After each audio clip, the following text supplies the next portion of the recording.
인사하십시다. 주님의 이름으로 사랑합니다.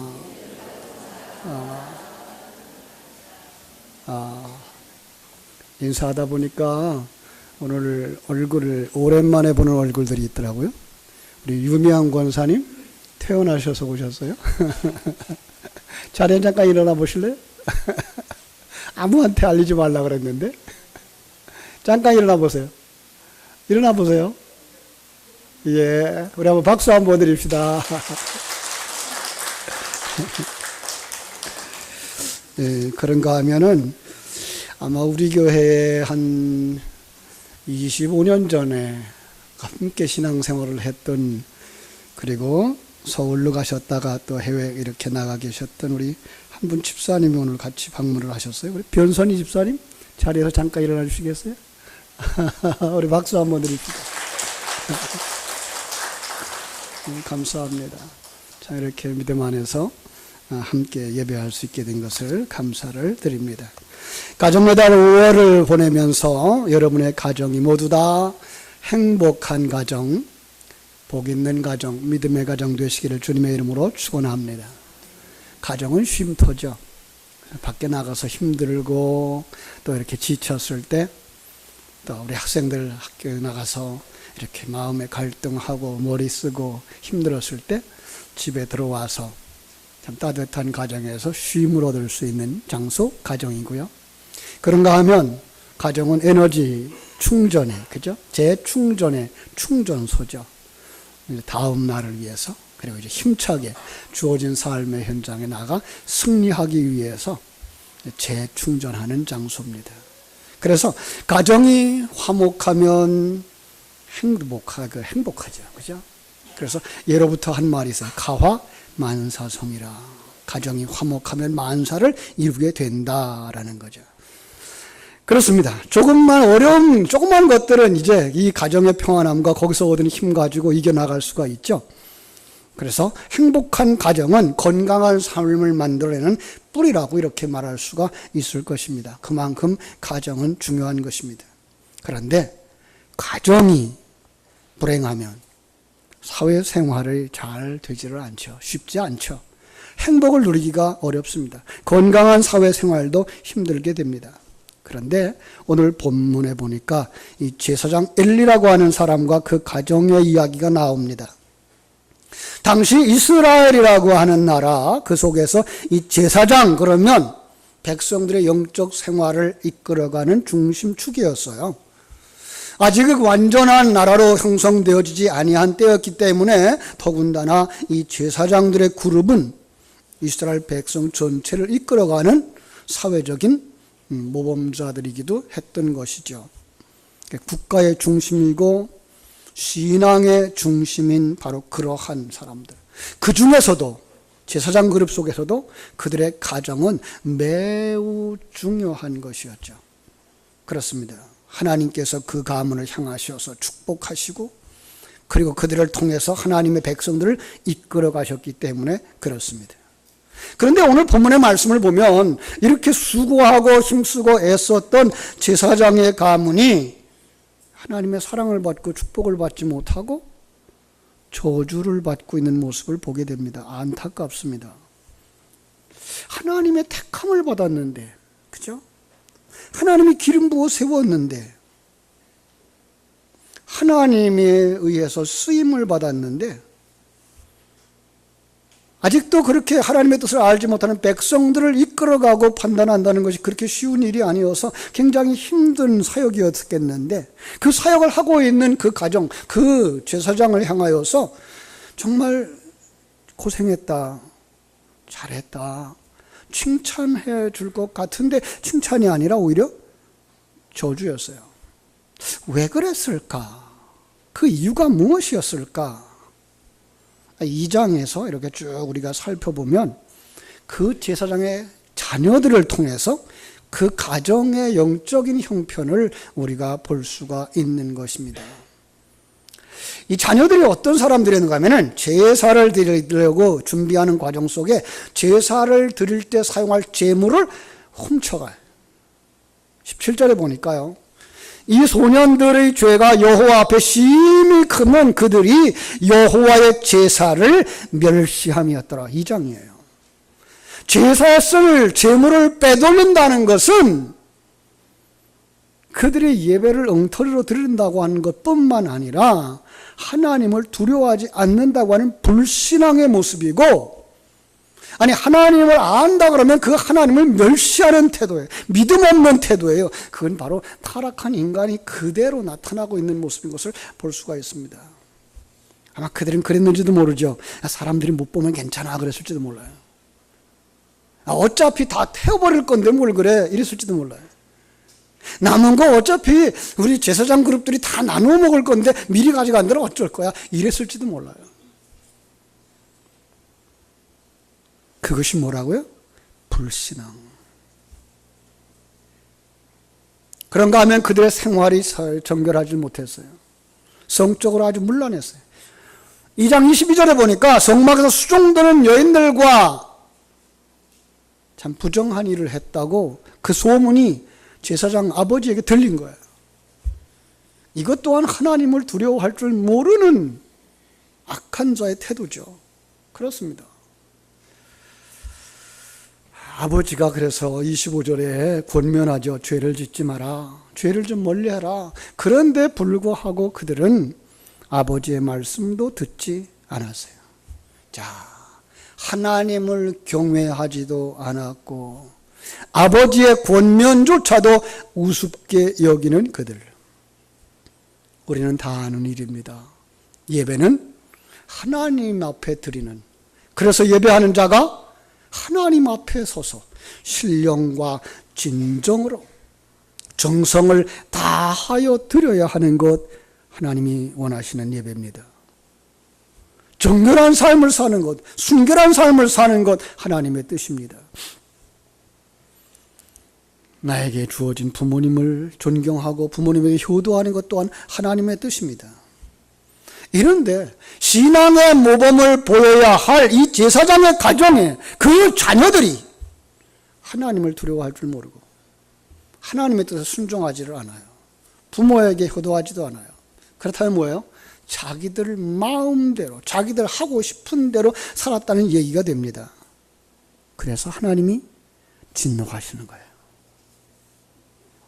오늘 우리가 읽은 말씀 가운데서 하나님은 엘리 제사장에게 이렇게 말씀하십니다.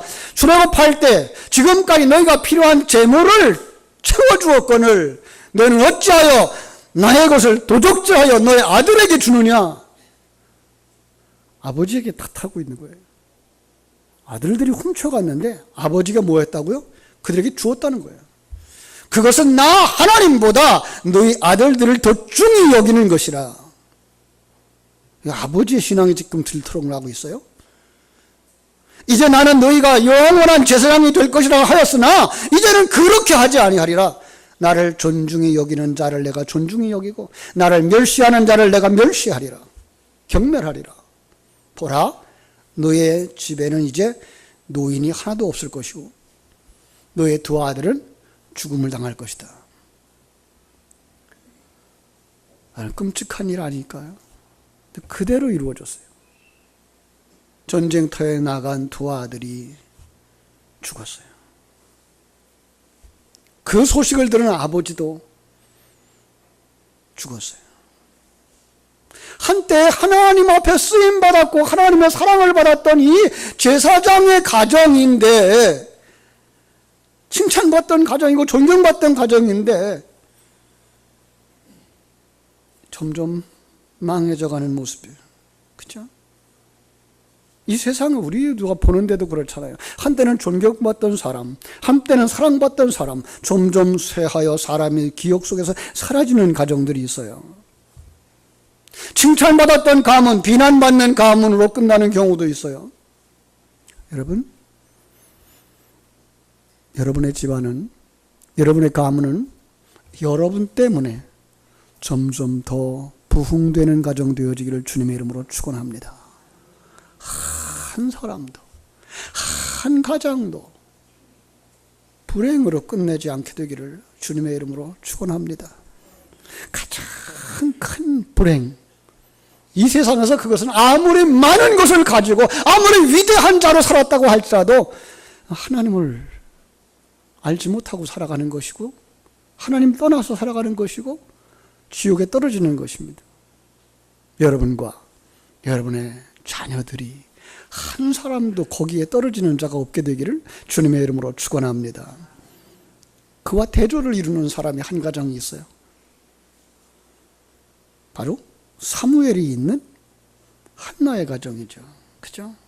시작은 아주 복잡하고 보잘것없는 집이었어요. 점점 괜찮아지더니 나중에는 아주 훌륭한 가문이 됩니다. 26절, 오늘 본문 바로 앞에 있는 26절을 보면 이렇게 말씀하고 있어요. 이에 사무엘이 점점 자라매, 사무엘이 점점 자라매 여호와와 사람들에게 은총을 더욱 받더라. 여러분, 그 나중에 이 사무엘은 어디까지 올라가죠? 그 구약에서 이스라엘 민족 가운데 가장 위대한 선지자 중에 한 사람이 됩니다. 나라를 세우는 아주 중요한 역할을 하게 되고 왕을 세우는 중요한 일을 감당하게 됩니다. 여러분, 근데 그 시작은 어떠했다고요? 우리가 잘 아는 바대로 그 어머니 한나는 아기를 가지지 못했어요. 아기를 낳지 못하는 것 때문에 주변 사람들 앞에 조롱을 많이 받았어요. 가장 한 집안에 있는 그 둘째 분인 나에게로부터 조롱을 당했고 멸시를 당했고, 한나는 그것 때문에 날마다 눈물 짓는 삶을 살았던 여인이었습니다. 아마 신세 한탄을 했을지도 몰라요. 누구를 탓할 수 없는 상황. 그래서 이 한나는 어떻게 됩니까? 거기서 그치지 아니하고 신앙의 사람, 어디로 가야 돼요? 하나님 앞에 가는 겁니다. 한나는 하나님 앞에 나아갔습니다. 하나님 앞에 나아가서 하나님 앞에 기도하기 시작했습니다. 그 괴로움의 눈물을 주님 앞에 내려놓고 하나님 앞에 간절히 기도했습니다. 그의 정성 어린 기도를 하나님이 들으시고 어느 날 하나님께서 이 한나에게 아기를 잉태하게 하신 줄로 믿습니다. 그래서 기도의 응답을 받은 거예요. 그 후에 사무엘이 태어났고요. 이 사무엘이 위대한 선지자가 된 거예요. 사무엘은 이스라엘 백성들이 영적으로 타락했을 때에 그 백성들을 미스바로 모이게 하고 회개 운동을 함으로써 이스라엘 백성들을 거룩한 백성으로 변화시키는 데 노력했던 주역이었어요. 나라의 아주 중요한 일, 왕을 세우는 일, 그 일에 하나님의 도구로 쓰임받았던 인물이었어요. 어떤 면에서 그 당시에 이스라엘 나라 속에 이 사무엘이라고 하는 인물이 없었다면 성도들의 신앙도 형편없었을 것이고 백성들의 신앙도 형편없었을 것이고 왕도 세워지지 못했을지도 몰라요. 하나님은 그 중요한 일에 이 하나님의 사람 사무엘을 사용하신 줄로 믿습니다. 세상 사람들의 눈에는 어떻게 보였을까요? 사무엘 때문에 나라가 세워졌어. 사무엘 때문에 복을 받게 되어졌어. 라고 생각했을 겁니다. 한나는 어떻게 했을까요? 그 사무엘 때문에 가정의 평안이, 그 사무엘 때문에 가정의 행복이 찾아왔습니다. 그렇습니다. 참으로 믿음의 사람 한 사람이 이렇게 소중한 것을 우리는 보게 됩니다. 저는 이 설교를 준비하면서 우리 성도들 가정이 모두 다 이렇게 존귀하게 쓰임받는 가문이 되어졌으면 하고 기도하게 됐습니다. 여러분, 오늘 말씀을 받는 이 성도들의 가정이 이 한나가 사무엘을 통해서 누렸던 놀라운 축복을 받고 행복한 가정 되어지기를 주님의 이름으로 축원합니다. 그럼 어떻게 하면 한나의 가정처럼 행복한 신앙의 명문 가정이 될 수 있었을까? 그럼 거기서 우리 생각해 볼 거 있어요.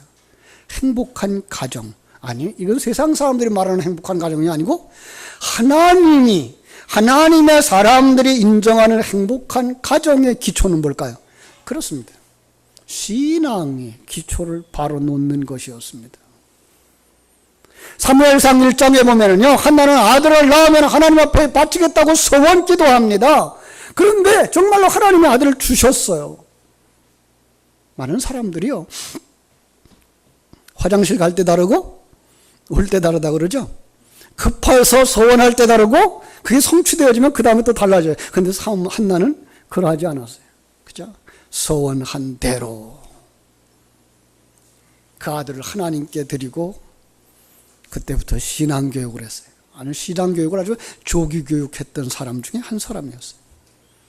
1장 25절로 28절에 보면은요, 한나가 이렇게 말합니다. 수소를 잡고 엘리 제사장에 가서 이렇게 맹세하였습니다. 하나님께 내가 기도하였더니 하나님께서 내게 허락하셨습니다. 그러므로 나도 그를, 누구예요? 이 아이를 여호와께 드립니다. 그런데 오늘만 드리는 게 아니고요, 평생을 여호와께 드립니다. 그리고 하나님 앞에 경배했다. 어린아이예요. 젖된 어린아기예요.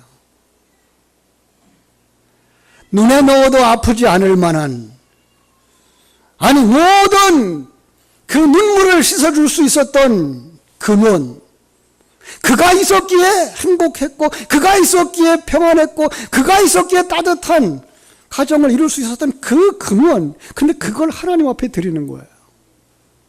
그의 아들이 없었을 때 멸시와 천대를 받았던 사람, 그런데 그 기당도부로 이 아들을 얻고 나서는 그 눈에서 눈물이 사라졌어요. 그런데 그렇게 소중한 아들인데도 약속한 바대로, 하나님 앞에 소원한 바대로 하나님 앞에 드리는 거예요. 그리고 그때부터 신앙교육을 시작한 거예요. 그 결과 오늘 26절이 본 그대로예요.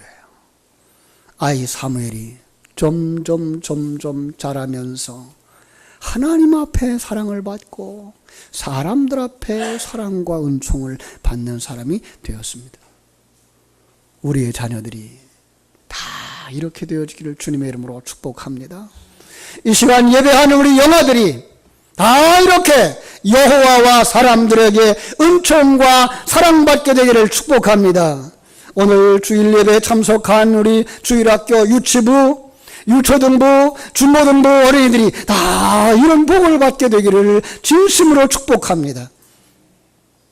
우리 가정이 이렇게 행복한 가정, 신앙의 모범적인 가정이 되려고 하면은 여러분보다는 자식이 더 나아져야 되겠죠. 그렇죠? 그래서 우리들은 늘 자녀들을 바라다 볼 때 뭐예요? 나보다 더 낫기를 바라죠. 여러분, 신앙에 있어서도 그들이 나보다 더 낫기를 바라면 뭐 해줘야 돼요? 신앙의 기초교육에 충실해야 돼요. 3살적 볼은 몇 살까지 간다고요? 그건 옛날 얘기고, 지금은 몇 살까지? 100살까지 간대요. 우리 한번 따라 합시다. 3살 버릇 100살까지.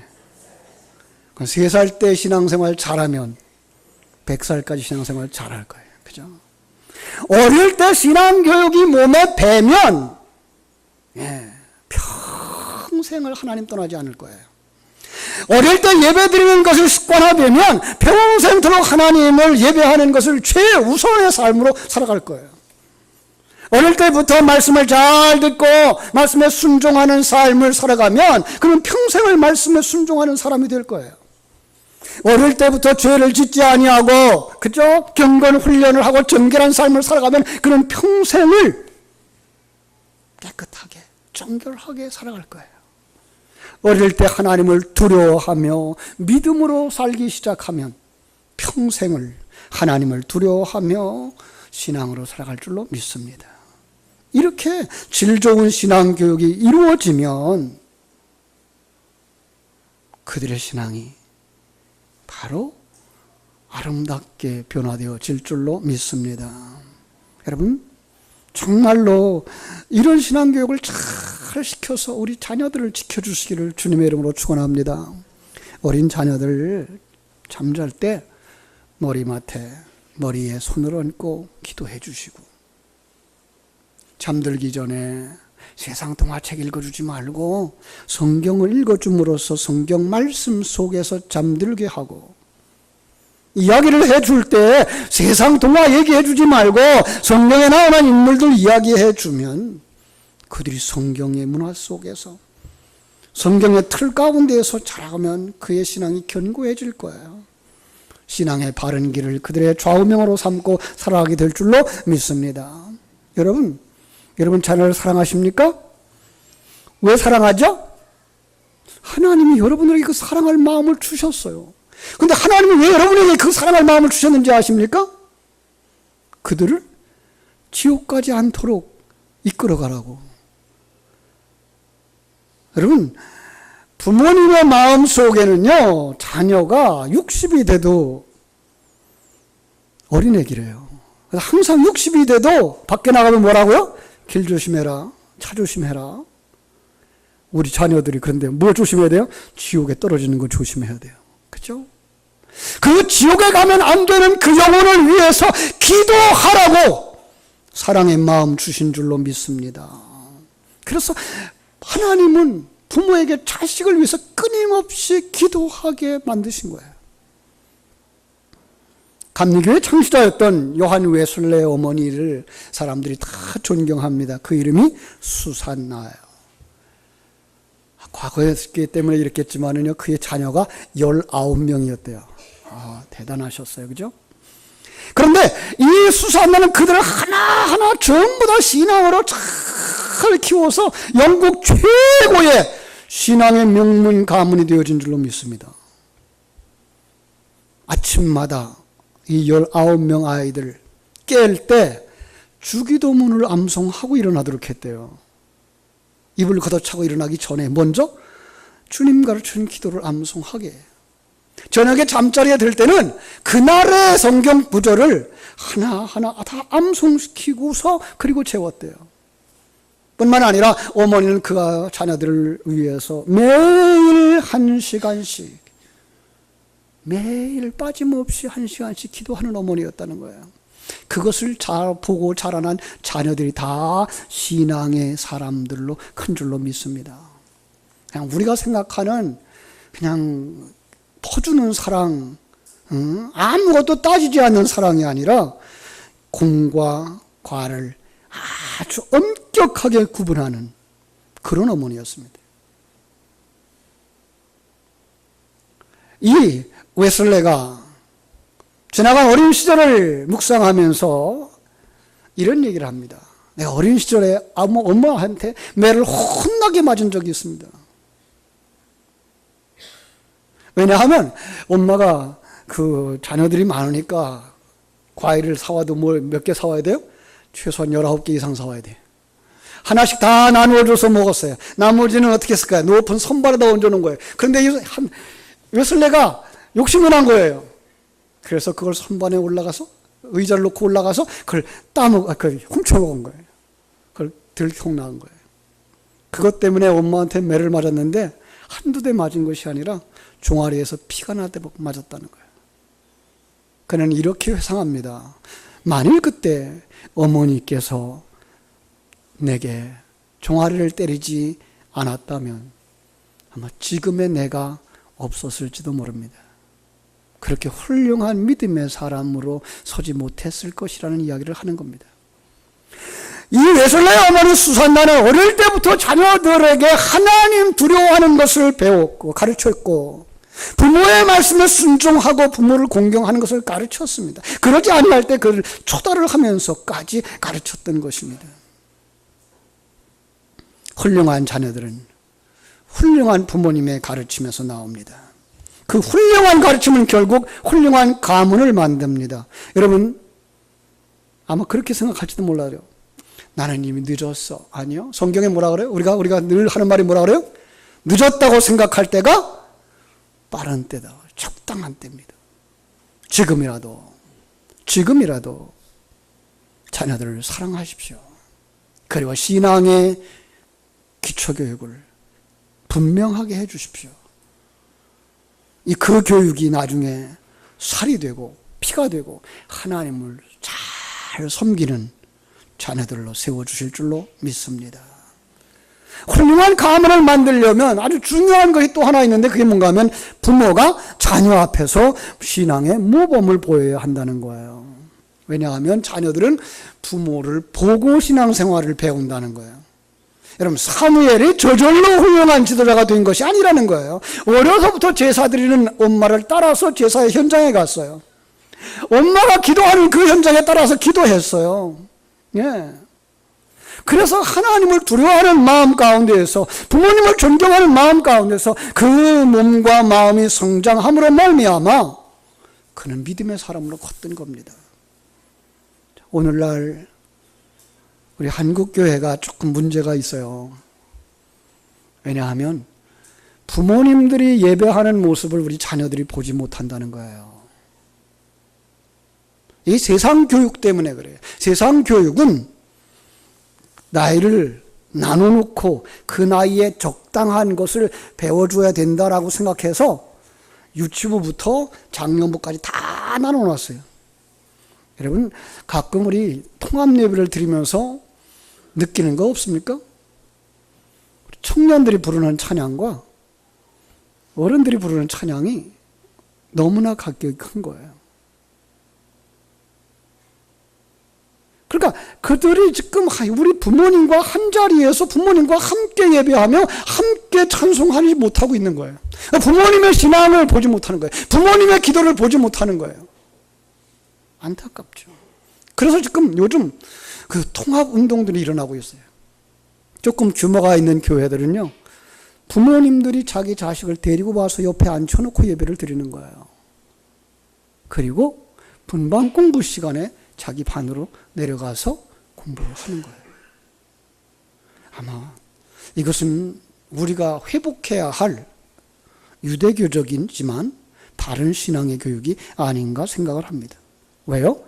부모님의 바른 교육, 부모님의 바른 신앙, 자녀들에게 전승되어져야 하기 때문에 그렇습니다.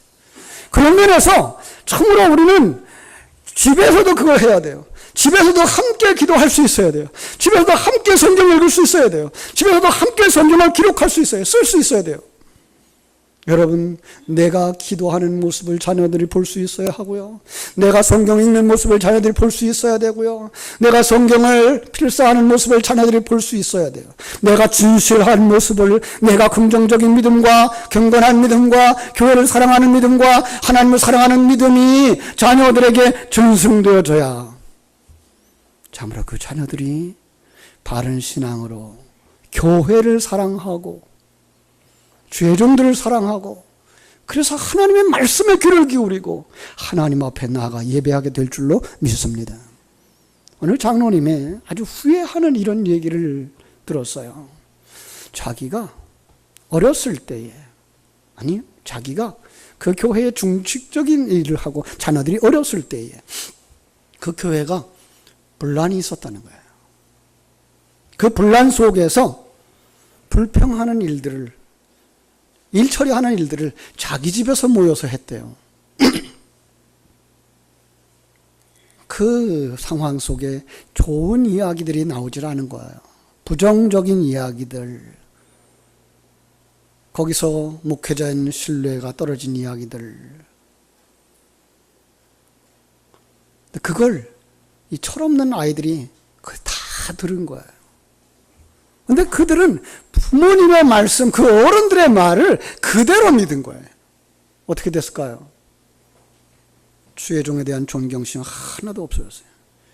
교회에 대한 존경심, 사랑하는 마음이 하나도 없어졌어요. 그런 교회를 왜 다니냐는 거예요. 그래서 자식들이 교회를 안 다니는 거예요. 아버지는 장로님인데 불구하고 자녀들이 신앙생활을 하지 못하는 거예요. 자기 때문에 자식들이 그렇게 망쳐졌다고. 한번 무너진 신앙이 좀처럼 일어나지 못한다는 거예요. 여러분, 누가 그렇게 만들었어요? 부모님이에요. 나 때문에 내 자녀가 그런 길을 가고 있는 것은 아닙니까? 다시 한번 우리는 자신을 돌이켜봐야 할 줄로 믿습니다. 그런가 하면은요, 아주 저는 이런 가정 이야기를 들었어요. 제가 화요일마다 이 목회자들 모임에서 공부를 하고 있는데 거기서 만난 목사님이 자기 교회 이야기를 해요. 자기 교회에 있는 우리 여집사님 아버지가 돌아가셔서 저 멀리 전라도 익산까지 내려갔대요. 익산에 가서 그 위로 예배를 드리는데 그냥 그 장례식장이 가득 찼더래요. 웬 교회에서 다 왔는가 그랬더니 가족들이더라는 거예요. 구남매 가족인데 그 구남매 가족들이 모두 다 예수님 믿는 사람이 되어졌고, 그들의 손자 손녀가 함께 모여 예배하니까 한 50명쯤 되더라는 거예요. 장로님도 계시고 권사님도 계시고 줄줄이 다 교회에 충성하는 가족들이라는 거예요. 처음에는 그 장남되는 장로님이 저 예수를 믿었는데 예수 믿고 정말 열심히 신앙생활을 하니까 주의 종의 사랑을 받게 되어지고 그 복음을 깨달아 알게 되면서 자기 믿지 않는 동생들이 생각난 거예요. 동생들을 만나서 얘들아, 내가 교회 가니까 이렇게 좋더라. 그 교회 자랑을 막 한 거예요. 야, 너희도 예수 믿었으면 좋겠다. 그래서 한 사람, 한 가족, 한 사람, 한 가족이 모여서 그냥 구남매가 다 예수 믿는 가정이 되어져서 그 아버님 장례식장에 온 가족이 뜨거운 예배를 드릴 수 있었다고. 장년되는 장로님이 그 주의 종의 사랑을 받으면서 이렇게 성장하니까 그 자녀들도 그러더라는 거예요. 동생들도 그러더라는 거예요. 자꾸 지금까지 지내온 것 주님의 은혜고, 이렇게 가족을 구원해 주신 건 하나님의 은혜라고, 자기 신앙의 신조가 하나님과 교회에 충성하는 것이고 주의 종을 잘 받드는 것이라고. 그냥 큰 형님이 그렇게 살아가니까 자녀들도 동생들도 다 그렇게 따르더라는 거예요. 여러분, 그러면 어떻게 되겠어요? 주의 종의 큰 사랑을 받겠죠. 여러분, 신앙생활을 행복하게 하는 비결이 뭡니까? 물론 하나님의 사랑을 받아야 되죠. 그러나 교회 안에서 목회자들에게, 주의 종들에게 사랑받아야 되는 거예요. 주의 종들에게 사랑받는 사람의 신앙생활은요, 신이 나죠. 그죠? 목회자를 귀중히 여기게 되면 그 입에서 나오는 설교를 잘 듣게 됩니다. 말씀을 잘 들으면 그는 성장하게 되어져요. 그는 변화되게 되어져 있어요. 그의 입술의 말이 긍정적으로 바뀌게 되어져 있어요. 또 주의 종은 그런 사람들을 또 사랑할 수밖에요. 그래서 성도들은 하나님의 사랑의 말씀을 먹고 살고 주의 종의 사랑을 먹고 살고 그 사람의 신앙이 바로 서고 그 가정이 바로 서게 되는 줄로 믿습니다. 그 사람의 언어는 부정적일 수가 없어요. 그 사람의 언어는 긍정적이고, 긍정적인 말은 행복하게 만들고, 그죠? 그 행복을 먹고 사는 자손들이 다 반듯하게 커서 행복하게 되어지는 줄로 믿습니다. 한나의 가정은 바로 그런 가정이었습니다. 사무엘의 가정은 바로 그런 가정이었습니다. 그런데 거기서 빠지면 안 되는 게 하나 있어요. 뭘까요? 한나의 기도입니다. 그렇습니다. 우리는 이 한나가 하나님 앞에 이렇게 사랑을 받으며 그 귀한 아들을 그렇게 신앙의 인물로 세울 수 있었던 그 배후에 기도했던 한나의 그 순간을 잃어버릴 수가 없습니다. 한나가 살던 그 시대, 한나가 처했던 그 환경, 우리보다 더 나을 것이 없었어요. 그냥 신앙이 퇴화되어졌고, 주의 종 엘리가 그렇게 참 바르지 못했다고 하면 그 당시에 백성들은 어떠했겠어요? 나라는 또 어떠했겠어요? 가정은 또 어떠했겠어요? 그러니 그 속에 불평과 불만과 부정적인 언어들이 참 가득 쌓여 있는 그 속에 한나는 기도하기 시작한 거예요. 여러분, 우리의 환경이 어떻다고요? 아니요. 그렇기 때문에 우리는 기도의 자리로 나가야 할 줄로 믿습니다. 어느 성자가 이런 말을 했어요. 인간이 할 수 있는 가장 위대한 일은 하나님께 기도하는 것입니다. 그러면서 또 이렇게 말했어요. 또한 기도는 인간이 할 수 있는 가장 어려운 일이기도 합니다. 그렇습니다. 기도는 쉽지 않아요. 왜죠? 하나님 앞에 나가 기도하지만 그 열매를 직접 보기란 쉽지 않기 때문에 그래요. 그리고 이제까지 들어왔던 기도의 응답의 간증들이 다 보이는 것들에 대한 이야기들을 했거든요. 그러나 성경 속에 감추어진 깊은 기도는요, 우리의 영적인 살을 찌게 하고 영적인 세계를 열어주는 기도예요. 그래서 하나도 헛된 것이 없다는 사실을 아셔야 되는 거예요. 믿습니까? 너희가 무엇이든지 권하면, 너희가 무엇이든지 구하면 이루리라고 하신 말씀을 여러분 기억하셔야 됩니다. 구하라 주실 것이요, 찾으라 찾을 것이요, 두드리라 그러면 너에게 열릴 것이라고 말씀하시니까 여호와 하나님이십니다. 신실하신 하나님이십니다. 거짓말하지 아니하시는 하나님이십니다. 정욕에 쓰려고 잘못 구하지 않는다면 여러분의 기도는 반드시 응답되어질 줄로 믿습니다. 자녀들을, 그리고 다음 세대를, 주님의 몸된 교회를 정말로 행복한 교회로 세워가는 복된 여러분 되시기를 주님의 이름으로 축원합니다. 기도하겠습니다. 하나님 우리 아버지,